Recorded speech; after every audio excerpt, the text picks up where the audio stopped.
I want you to try this tomorrow morning. Just add 1 scoop of this in your coffee. I'm talking about collagen. You stir it up, dissolves nicely, there's no taste. I add a touch of cream, but boy, what it does to your body is next level. It's inexpensive, very quick, simple, and it will support your skin, your joints, your hair, your sleep, your gut. I want to explain some things that collagen can do for your body that you probably have never heard before. Out of all of your body's protein, 30% of it is made up of collagen. That might not mean much to you until you realize that most of the dietary protein you're consuming is only like 1 to 3% collagen.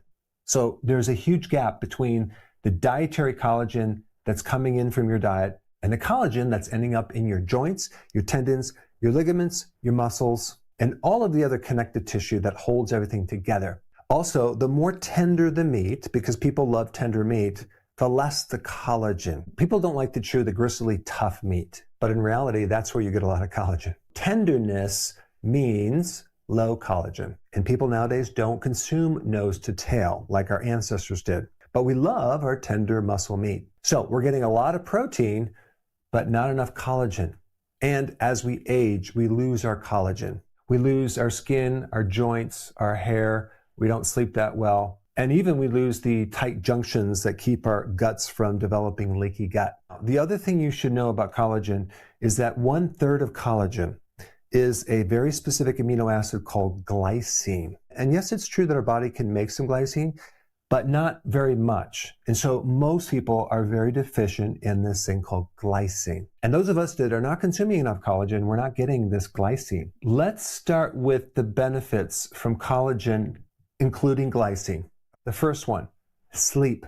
Glycine directly improves your deep delta wave sleep. That wave of sleep that gives you that wonderful, refreshed, rejuvenating feeling when you wake up. Even people that sleep 7-8 hours and they get up and they still feel really, really tired, chances are they're not getting the deep sleep because they're not getting enough glycine.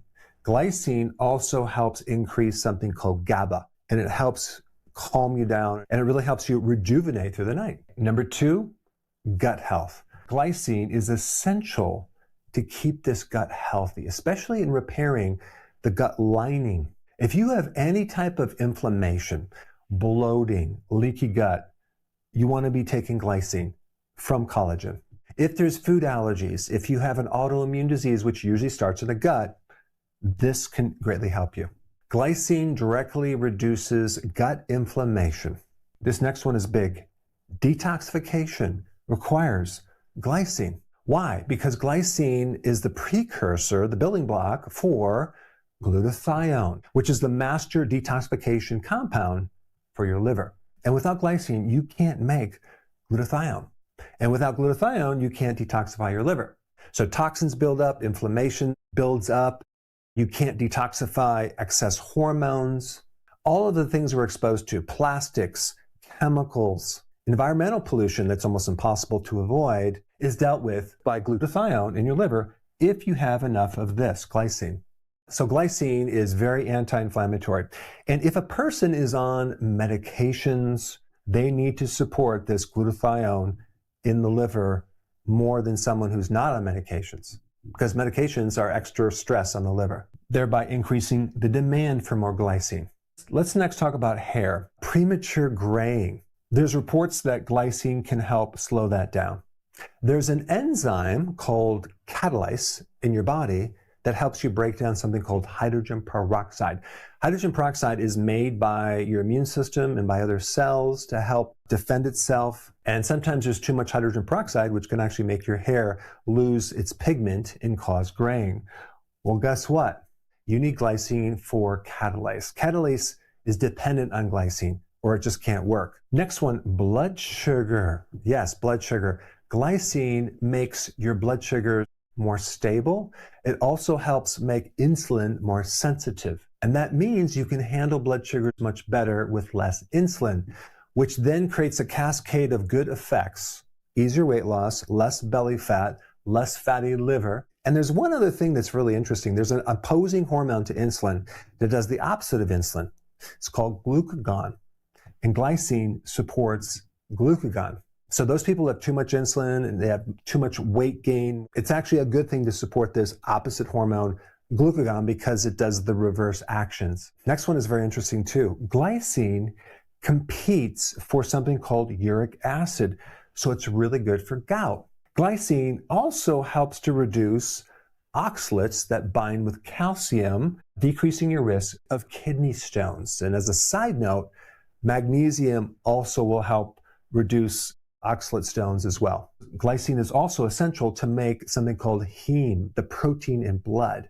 And glycine also supports your gums. Now here's the part that almost no one talks about, and this will change your viewpoint on collagen. Most people assume that when you eat collagen, it goes in your body, it gets digested, it goes to your connective tissue, and that's it. But that's not how it works. 90% of the collagen goes into the scaffolding or the raw material that builds all this connective tissue. But 10% uses a different pathway. It survives digestion as these smaller little chains of amino acids called peptides. And these peptides are very unique. They're not just floating around randomly. They're acting as a signaling molecule. 10% of all the collagen that you consume ends up as these little peptides that actually communicate to something called fibroblasts. These are the cells that help repair your tissues and rebuild collagen.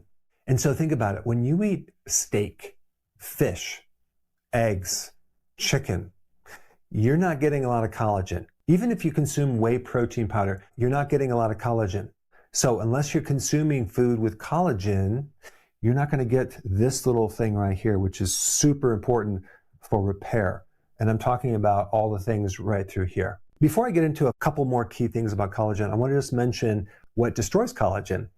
Junk food, primarily sugar, seed oils, stress, age.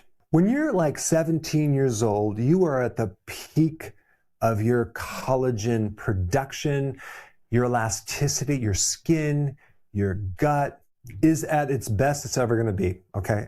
Then as you get older, it starts going down and down and down and down. I remember when I was 17 years old, I could literally jump off my roof and not shatter. I'm 60 right now. If I jumped off my roof right now, I would probably break a bone. So when we're young, we're elastic, we can bounce, we have wonderful amounts of collagen, but as we get older, it kind of goes downhill. So the bad news, as we age, we lose our collagen, but the good news is we can get it back if we understand the mechanism. And I think the big confusion is people think if I eat meat, steak, I'll get my collagen, but it's not true. So as far as glycine goes, you want to have between 4 and 10 grams per day, and you can easily get that from a scoop of collagen, just one scoop. And the easiest way to do this is just put the scoop in your coffee, dissolve it, it's done. Another way to get collagen is through bone broth, or take a whole chicken, the entire thing, put it in the crock pot and cook it all day. You will have an end product that's loaded with collagen. When you consume fish or chicken, make sure the skin is on it. Pork rinds without MSG is not a bad way to get some collagen too. And if you are taking a collagen powder, make sure it comes with vitamin C, because that allows the collagen to work on our bodies much better.